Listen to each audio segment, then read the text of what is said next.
আসসালামু আলাইকুম ওয়াৰাহমাতুল্লাহি ওয়াবাৰাকাতু। আপোনালোকৰ ওপৰত আল্লাহৰ ৰহমত বৰকত আৰু শান্তি বৰ্ষিত হওক।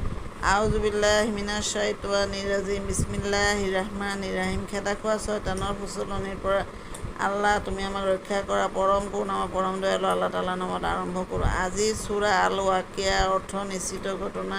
সূৰাটোৰ 9 নম্বৰ আয়াতৰ পৰা 14 নম্বৰ আয়াতলৈ পঢ়ি শুনাব খুজিছোঁ। আশা কৰোঁ আপোনালোকে শুনি অশেষ সৱাব অৰ্জন কৰিব পাৰিব।